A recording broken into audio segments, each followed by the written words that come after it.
Hello friends, hi నమస్తే, welcome to my channel Konaseema అందాలు by దేవి.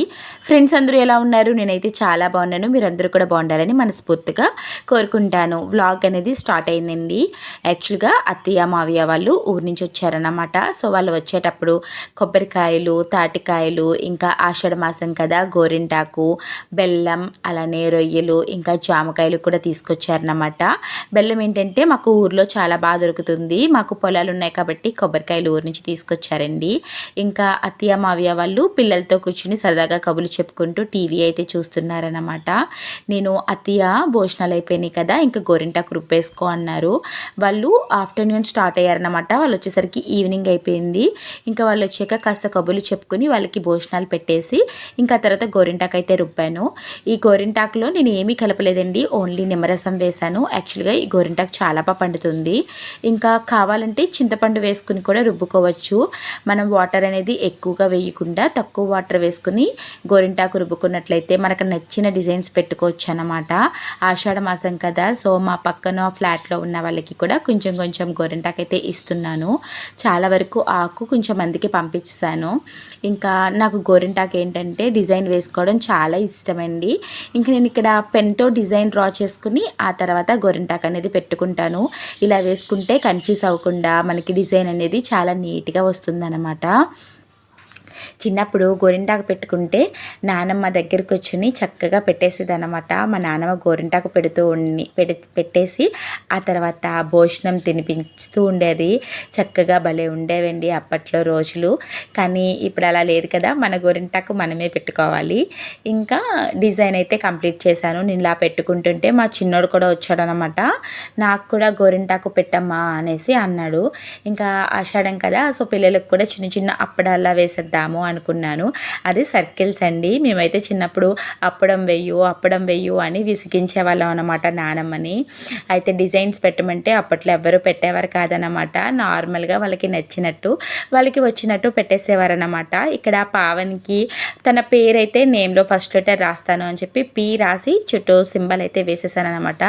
వాడు చాలా ఎక్సైటింగ్గా ఫీల్ అయ్యాడు. ఇంకా పెట్టిన వెంటనే ఎప్పుడు తీయాలి అంటూనే ఉన్నాడన్నమాట. మేము కూడా చిన్నప్పుడు అంతేనండి, గోరింటాకు పెట్టుకునేంత వరకు ఒక ఆరాటం, పెట్టుకున్న తర్వాత ఎప్పుడు తీసేయాలి అని ఒక కంగారు. అదేంటో కానీ గోరింటాకు పెట్టుకున్న వెంటనే ఎక్కడ లేని దురదలు స్టార్ట్ అయిపోయాయి అన్నమాట. నేను, మా చెల్లి, ఇంకా మా మావయ్య గారు వాళ్ళ అమ్మాయిలు అందరం కలిపి కూర్చొని సరదాగా గోరింటాకు పెట్టుకునే వాళ్ళం. అప్పుడు ఉమ్మడిలో ఉండేదండి. సో మా బాబాయ్ వాళ్ళు మేమందరం కలిపి ఉండేవాళ్ళం అన్నమాట. చాలామంది పిల్లలు ఉండేవాళ్ళం. సో అందరం కలిపి ఒకే ప్లేస్లో కూర్చొని చక్కగా గోరింటాకు పెట్టుకుంటే నానమ్మ వాళ్ళు గోరుముద్దలు తినిపించేవారు. ఆ రోజులు చాలా బాగుండేవి. ఇంకా పావన్కి పెట్టిన తర్వాత మా పెద్దోడికి కూడా గోరింటాకు అనేది పెట్టేశాను. నేను కూడా గోరింటాకు పెట్టుకోవడం స్టార్ట్ చేసేస్తాను అన్నమాట. పిల్లలిద్దరికి పెట్టిన తర్వాత యాక్చువల్గా అత్తయ్య గారు ఇంటి దగ్గరే పెట్టుకుని వచ్చారనమాట. సో అత్తయ్య పెట్టుకోను అన్నారు. ఇంకా నేను పెట్టుకుంటున్నాను అనమాట. మనం గోరింటాకు రుబ్బేటప్పుడు వాటర్ ఎంత తక్కువ వేసుకుంటే అంత మంచిదండి. వాటర్ తక్కువ వేసుకున్నప్పుడే మనం ఇలాంటి డిజైన్స్ పెట్టుకోవడానికి వీలవుతుంది. అదే మనం కొంచెం వాటర్ కూడా ఎక్కువైనా సరే ఇలా పెట్టుకుంటే మనకి వాటర్ అనేది బయటకు వచ్చేస్తుంది అనమాట. అలా వస్తే డిజైన్ ఏమీ కూడా సరిగ్గా రాదు. సో వాటర్ తక్కువ వేసుకుని పల్స్ ఇస్తూ గోరింటాకు రుబ్బుకోవాలి. అలానే గోరింటాకు రుబ్బేటప్పుడు కొంచెం నిమ్మరసంలో కూడా వాటర్ ఉంటుంది కదా, సో వాటర్ చూసుకుని అడ్జస్ట్ చేసుకుని వేసుకోవాలి. బాగా మెత్తగా చేసుకుంటే మనకి నచ్చిన డిజైన్స్ అనేవి వేసుకోవచ్చు. కోన్ కంటే కూడా గోరింటాకు చాలా మంచిది. మీకు దొరికినప్పుడల్లా గోరింటాకు ఉంటే పెట్టుకోండి. ఇంకా నేనైతే డిజైన్ వేసుకుని గోరింటాకు పెట్టుకుంటున్నాను అన్నమాట. నేను నెయిల్స్కి అయితే గోరింటాకు అస్సలు పెట్టనండి, చాలా రోజులు ఉండిపోతుంది కదా. సో గోరింటాకు ఎందుకో నెయిల్స్కి పెట్టడం అంత ఇష్టం ఉండదు. నాన్నమ్మ వాళ్ళైతే చిన్నప్పుడు నెయిల్స్కి ఏమన్నా ఇన్ఫెక్షన్ ఉంటే తగ్గుతుంది, చాలా రోజులు ఉంటుంది కదా, గోర్లు అందంగా కనిపిస్తాయి అని చెప్పి నేను వద్దన్న బలవంతంగా పెట్టేసేదన్నమాట. కానీ ఇంకా ఇప్పుడు నేనే చేసుకుంటున్నాను కాబట్టి నెయిల్స్కి అయితే పెట్టకుండా నార్మల్గా చుట్టూరు పెట్టేస్తానండి. కానీ నెయిల్స్ మాత్రం అవాయిడ్ చేసేస్తాను. సో ఆషాఢ మాసం కదా, మీలో ఎంతమంది గోరింటాకు పెట్టుకున్నారో అనేది కామెంట్ సెక్షన్లో షేర్ చేయండి. యాక్చువల్గా ఈ వీడియో నేను ఎప్పుడో షేర్ చేయాలి, కాకపోతే నా ఫోన్ కొంచెం ప్రాబ్లం వచ్చిందండి. అందుకే వీడియోస్ అనేది అప్లోడ్ చేయడం కొంచెం లేట్ అయిందనమాట. చాలా వీడియోస్ తీశాను కానీ అవన్నీ కూడా పోయాయండి. ఎందుకంటే ఫోన్ స్టోరేజ్ ఏదో ప్రాబ్లం వచ్చింది, చేసిన వీడియోస్ అన్నీ కూడా డిలీట్ అయిపోయినాయి. సో చాలా బాధ అనిపించింది అనమాట. ఇంకా గోరింటాకు అంతా రుబ్బుకున్నాము. ఇంకా అత్తగారు వాళ్ళేమో భోజనాలు అయితే చేసేసారనమాట. చేసేసి టీవీ చూస్తూ ఉన్నారు. ఈ లోపల నేను పెట్టేసుకున్నాను, కాళ్ళకి కూడా పెట్టేసుకున్నానండి. చక్కగా 2 చేతులకి కూడా గోరింటాకు పెట్టుకున్నాను. ఆషాఢ మాసంలో గోరింటాకు ఇంకా ములమాకు తెలగపిండి వండుకోవాలి అంటారు, తాటి రొట్టె వేసుకోవాలి అంటారు, నేరేడు పండు తినాలి అంటారు. ఇవన్నీ కూడా ఆషాఢ మాసంలో చేస్తూ ఉంటాం కదా. సో ఇలా మీరు ఎంతమంది చేశారు అనేది కామెంట్ సెక్షన్లో షేర్ చేయండి. నేనైతే డిజైన్ కంప్లీట్గా పెట్టేసుకున్నాను. ఇలా మొత్తం పెట్టుకుని ఒక 1 అవర్ అయితే ఉంచుకున్నానండి. నేనైతే మరీ ఎక్కువగా పెట్టలేదు, పలుచుగా పెట్టాను. సో 1 అవర్లోనే నాకు చక్కగా ఇదైపోయిందనమాట.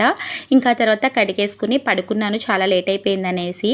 ఇది నెక్స్ట్ డే మార్నింగ్ అనమాట. నేను హాట్ వాటర్ అయితే తీసుకున్నాను. అలానే అత్తయ్య మావయ్య వాళ్ళకి జావ అయితే పెట్టాను అనమాట. గోరింటాకు చూసారు కదా, చక్కగా ఎర్రగా పండిపోయింది. ఇంక ఇక్కడ ఏంటంటే సోడి చావ కాస్తున్నానండి. అదే రాగి పిండిలో కొంచెం వాటర్ వేసి లమ్స్ లేకుండా కలుపుకొని పక్కన పెట్టుకున్నాను. హాట్ వాటర్ బాగా మరిగిన తర్వాత 1/2 టేబుల్ స్పూన్ సాల్ట్ వేసి మరిగించి, వాటర్ మరుగుతున్నప్పుడు మనం ముందుగా కలిపి పెట్టుకున్న రాగి ఫ్లోర్ని ఇందులో యాడ్ చేసుకుని కొంచెం చిక్కబడేంత వరకు మరిగించుకోవాలి. ఆ తర్వాత ఇందులోకి 1 కప్పు వరకు పల్చటి పెరుగును కూడా వేసుకుని మిక్స్ చేసేసుకోవడమే. ఈరోజు శనివారం నేను చక్కగా దేవుడికి పూజ చేసేసుకున్నాను. ఆ తర్వాత అత్తయ్యకి మావికి అలాగే మా హస్బెండ్కి కూడా ఇక నేను బాదం వలిచి జావ అయితే పెట్టేశానన్నమాట. పిల్లలు వెళ్ళేటప్పుడే వాళ్ళకి టిఫిన్ ఇచ్చేటప్పుడే వీళ్ళకి కూడా ఇవన్నీ చేసేసారన్నమాట. ఇంకా మా హస్బెండ్ అయితే జావ అయితే అంత తాగరు ఇంట్రెస్ట్గా, కానీ వీళ్ళు కూడా తాగుతున్నారు కదా, తాగండి అని వాళ్ళు ఉన్న అన్ని రోజులు కూడా జావ అయితే పెట్టించానన్నమాట. ఇంకా బాదం ఏంటంటే వాళ్ళ ఇంటి దగ్గర కూడా తీసుకుంటారు. ఇంకా పిల్లలకి మార్నింగ్ బాదం పప్పు అయితే ఇస్తానన్నమాట. మావయ్య నైట్ సోక్ చేసిన ఏంటవి మెంతులు ఉంటాయి కదండి, సో మెంతులు తీసుకుంటారు. ఎందుకంటే మావికి అత్తికి కూడా షుగర్ ఉంది.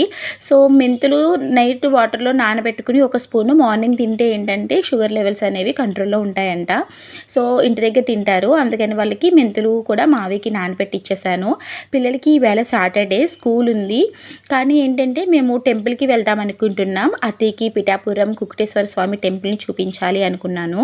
సో దాని గురించి పిల్లల్ని తీసుకుని వెళ్దాము అన్నట్టు ఇంకా స్కూల్ అయితే హాలిడే పెట్టేశారు వాళ్ళు. యాక్చువల్గా చిన్నబాబుకి స్కూల్ లేదు, మా జితేష్కి ఒక్కడికే స్కూల్ ఉంది. ఇంకా వర్షం కూడా కంటిన్యూస్గా పడుతుంది అన్నమాట. ఎందుకులే అన్నట్టు స్కూల్ మానిపించి ఇంకా టెంపుల్కి వెళ్దాము అన్నట్టు బాబునైతే స్కూల్ మానిపించాను.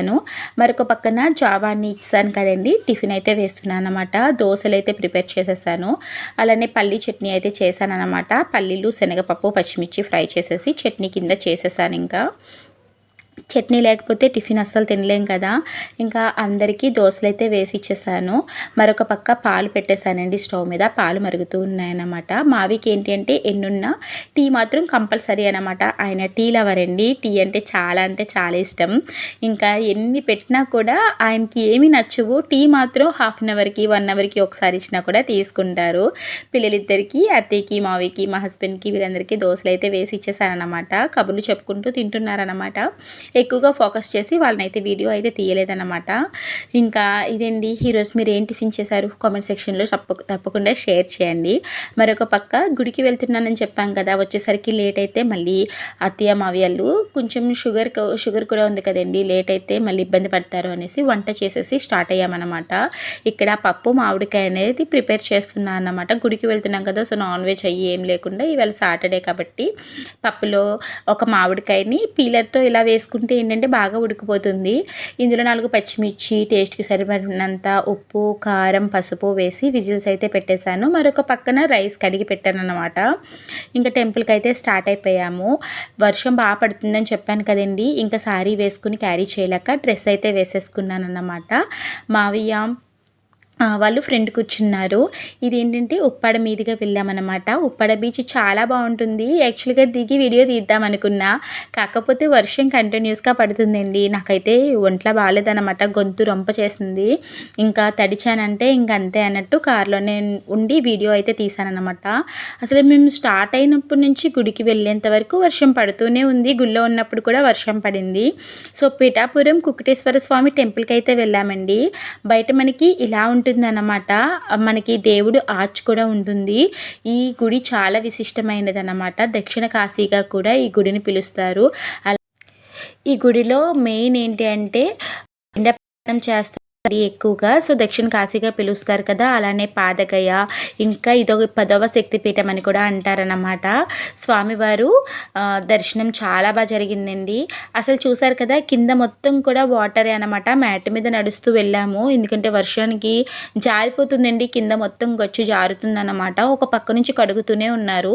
ఇంకా మ్యాట్ ఉంటే మ్యాట్ మీద నడుస్తున్నాం అన్నమాట. జాగ్రత్తగా స్లోగా నడుచుకుంటూ అయితే వెళ్ళిపోయాము. లోపల కూడా మొత్తం తడిచిపోయింది. ఎక్కడ చూసినా వాటర్ కాలు జారుతూ ఉందన్నమాట. కానీ బాగా మెయింటెనెన్స్ అయితే బాగా చేస్తున్నారండి. ఎక్కడికక్కడ వాటర్తో క్లీన్ చేస్తూనే ఉన్నారన్నమాట.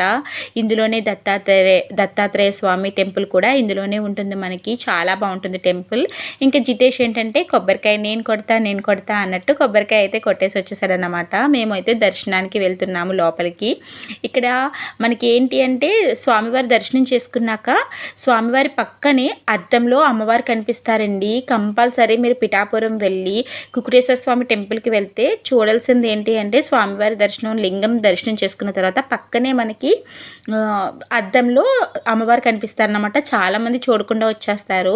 మీరు ఒక 5 నిమిషాలు లేట్ అయినా పరిశీలించి చూసినట్లయితే మనకి అమ్మవారు బంగారపు రంగు చీరలో కట్టుకుని చాలా అందంగా కనిపిస్తారు. చాలా చాలా బాగుంటుందండి ఈ గుడి.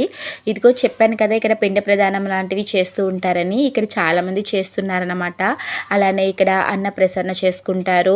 పిల్లలకి అక్షరాభ్యాసాలు ఇలాంటివన్నీ కూడా ఈ టెంపుల్లో జరుగుతూ ఉంటాయండి. చాలా పుణ్యఫలం దక్కుతుంది అంటారన్నమాట. కాశీ వరకు వెళ్ళలేని వాళ్ళు ఇక్కడికి వచ్చి దర్శనం చేసుకుంటే సరిపోతుందన్నమాట.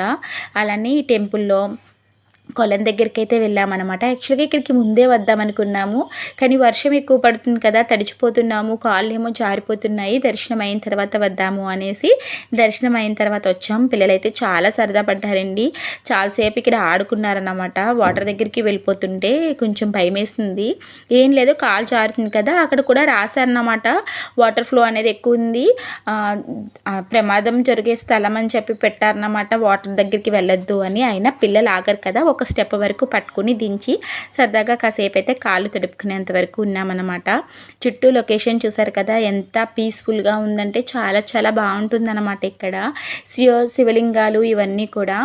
ఇంకా దత్తాత్రేయ స్వామి దగ్గరికి అయితే వచ్చి దర్శనం అయితే చేసుకున్నామట. పిల్లలు దర్శనం చేసుకుని దేవుడికి దండం పెట్టుకుంటున్నారు. ఇదంతా మీతో ఎందుకు షేర్ చేస్తున్నాను అంటే మీరు కూడా చూస్తారు కదండి, కొంతమంది రాలేని వాళ్ళు ఉంటారు. అందుకే అలాంటి వాళ్ళకి చూస్తే కొంచెం తెలుస్తుంది అన్నట్టు ఈ గుడి లోపలంతా ఎలా ఉంటుంది అనేది నేను ఈ వీడియోలో క్లియర్గా చూపించాను. చాలా టెంపుల్స్ ఉంటాయండి ఇందులో. చాలా రకాల స్వాములు, దేవుళ్ళు అందరూ ఉంటారన్నమాట. అవన్నీ కూడా నేను కవర్ చేస్తున్నాను, చూపిస్తున్నా అన్నమాట. ఇక్కడ కొంచెం నేను పక్కన సాయిబాబా టెంపుల్ ఉంటుందన్నమాట. బాబా టెంపుల్కి కూడా వెళ్ళి స్వామివారి దర్శనం అయితే చేసుకున్నాము.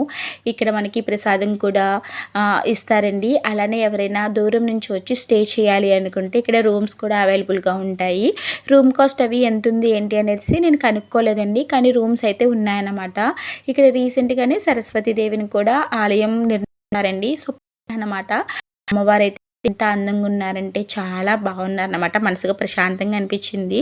కానీ గుళ్ళో వీడియో తీయడం అంటే నాకు కొంచెం భయం వేస్తుంది అనమాట. ఎవరైనా ఏమన్నా అంటారేమో అనిపించుకోవడం ఎందుకు అనేసి అనుకుంటాను. అలా కొంచెం కొంచెంగా కవర్ చేశాను. ఇదిగో బయటికి వచ్చి ప్రసాదం తీసుకున్నాం. పిల్లలు ప్రసాదం తిన్నారు. ఇంకా వర్షం పడుతుంది కదండి, క్లైమేట్ చాలా బాగుందన్నమాట. వేడివేడిగా స్వీట్ కార్న్ అయితే తినాలి అనేసి పిల్లలు కావాలి అన్నారు. ఇంకా వీళ్ళందరూ కూడా నీరసం వచ్చేసింది అనమాట. ఇంకా స్వీట్ కార్న్ అయితే తీసుకున్నారు. ఇంకా వేడిగా వేడిగా ఉందండి, పొగలు కక్కుతూ ఉందన్నమాట. ఇంకా వేడి వేడి స్వీట్ కార్న్ అయితే తినేస్తున్నారన్నమాట వాళ్ళందరూ. బట్ నేను తినడానికి అయితే లేదు కదా, ఈరోజు ఫాస్టింగ్. అత్తయ్య అయితే తినేసే ఏం కాదు అన్నారు, కానీ ఎందుకులే అన్నట్టు ఫాస్టింగ్ ఉంటున్నాం కదా, సో ఇంకా తినకుండా ఉన్నాను. ఇంకా పిఠాపురం వరకు వచ్చినప్పుడు మన ఎమ్మెల్యే గారింటికి వెళ్ళకుండా ఉంటామా, అదొక వైబ్, అదొక వైబ్రేషన్ కదండి. సో మావికి చాలా అంటే చాలా ఇష్టం అనమాట. ఒకసారి చూపిద్దాము అన్నట్టు తీసుకెళ్ళామన్నమాట ఆఫీస్ దగ్గరికి. అదేంటో ఎంట్రెన్స్లోనే అదొక పాజిటివ్ వైబ్. మావి అయితే చాలా సంతోషపడ్డారండి. మేమైతే పిఠాపురం ఎమ్మెల్యే గారి తాలూకా అన్నమాట. చాలా అంటే చాలా ఇష్టం మా ఫ్యామిలీ అందరికీ కూడా పవన్ కళ్యాణ్ అంటే. ఇంకా మావిని తీసుకొచ్చి ఇక్కడ కొన్ని ఫొటోస్ అయితే తీసుకున్నారన్నమాట. చాలా హ్యాపీగా ఫీల్ అయ్యారు మావి అయితే. సో బ్లాగ్ అనేది ఇదే అన్నమాట. వీడియో నచ్చితే తప్పకుండా లైక్ చేయండి, షేర్ చేయండి, సబ్స్క్రైబ్ చేసుకోండి.